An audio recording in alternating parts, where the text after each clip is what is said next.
So to add to what you're saying now, this is where it gets really interesting, because what I discovered was, and I'm sure you will agree with me on this and what you've seen with your students, when you speak about the fact that eventually you start drawing from your subconscious, but like in anything that you do, career-wise, skill-wise, it doesn't really matter what it is, but your subconscious starts leading you because you've built a skill set to help you move forward.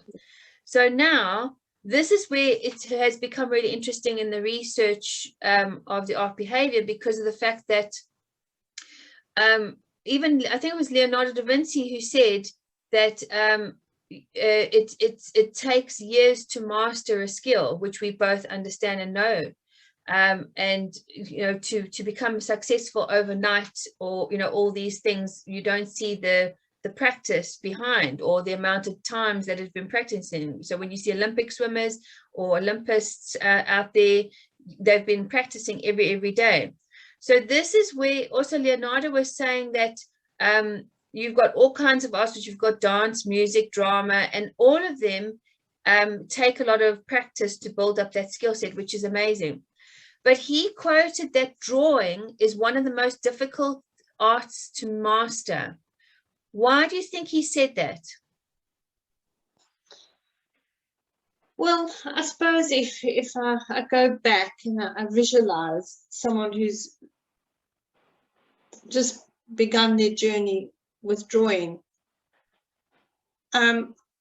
just understanding to realize that your eye-hand coordination has to be present. And what I mean by that is your eye and your hand should move at the same speed. And that can require a lot of practice, and some people naturally have that.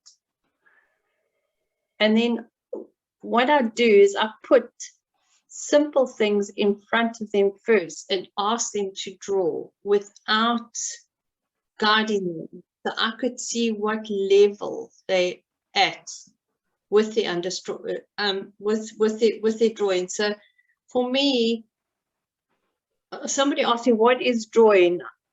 It's observation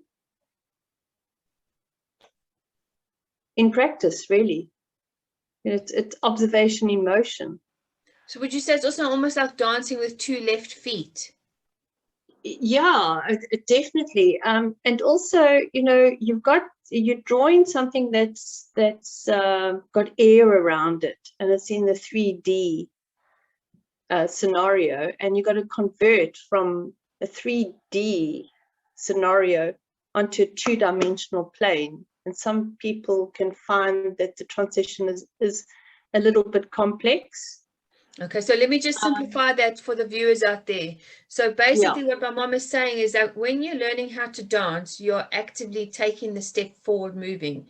When you're playing an instrument, you are practicing and you're moving on it. So you're actively moving onto that platform to do that.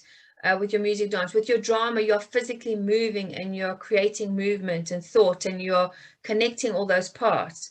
But with drawing, what you're doing is you're looking at something like this, and you can hold it, you can feel it, you can touch it, but now you have to flatten it and still make it look like you can hold it.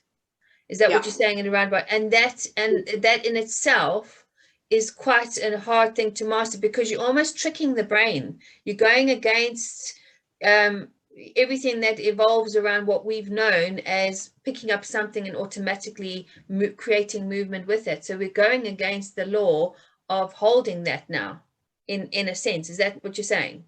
Yeah, definitely. So it's almost a form of translation in a way.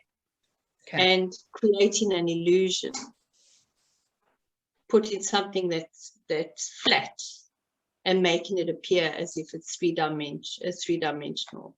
Okay. On a flat surface. Okay, so now that brings me to the understanding and the research why so many people freak out and say they are not artists, why they cannot draw, and especially looking at when people attend school, the impact that the so-called craft or art teachers have, because then they come out of their school saying, I cannot draw or paint, because they're not with a skilled teacher who understands how to teach someone to get to that process. So in that, what I've been researching is looking into that further and realizing that if you're not taught a certain skill set from somebody who really understands that part, obviously you shut down. And obviously drawing is really connected to so many different levels emotionally. But then when I've seen people start drawing with you and with myself, and they say they cannot draw because they're comparing themselves to what they think is bad and good, and then they haven't even tried the skill set because they gave up too early, and then they compared themselves to somebody who'd been doing those years and times and investing in the skill set with a teacher who actually understood those rules.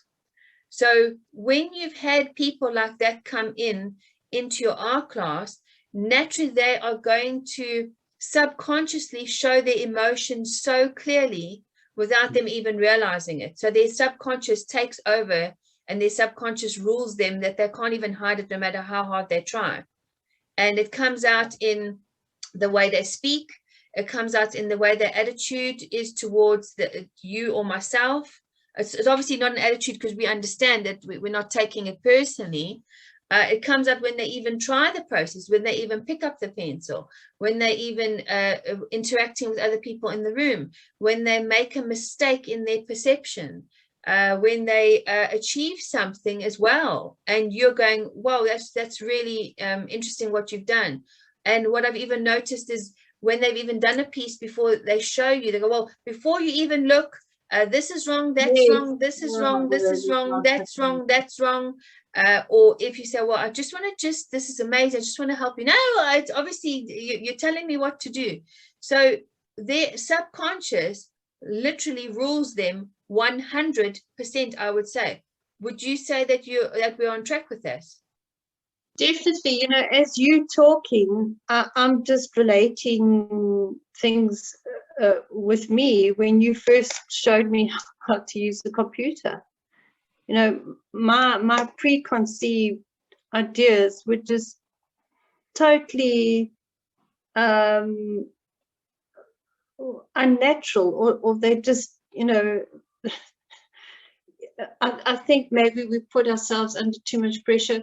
I thought I had to learn from A to Z in one session of how the computer should be working. And you'd say, Mom, let's go one step at a time. Do you know where to switch the computer on? No. Okay, well, press the switch. Okay, all right, now the computer's on. So, there's a lot of fear, and unrealistic expectation, I think, with everyone when they start learning something brand new.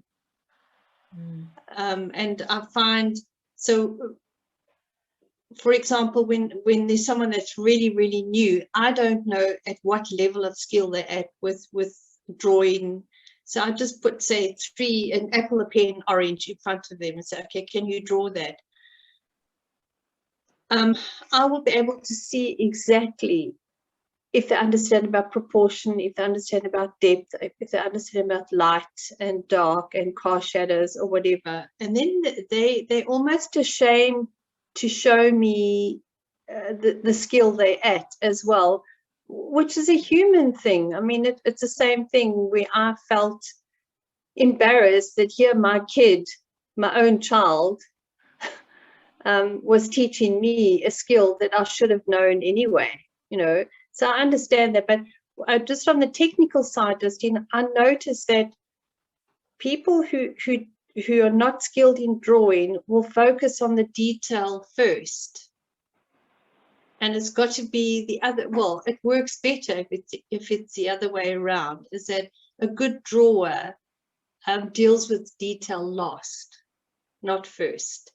So, it's simplifying things, getting everything correct, rule of thumb first, rough, and then going in and getting more and more and more accurate towards the end of the project, where a beginner will want to be perfect right in the beginning.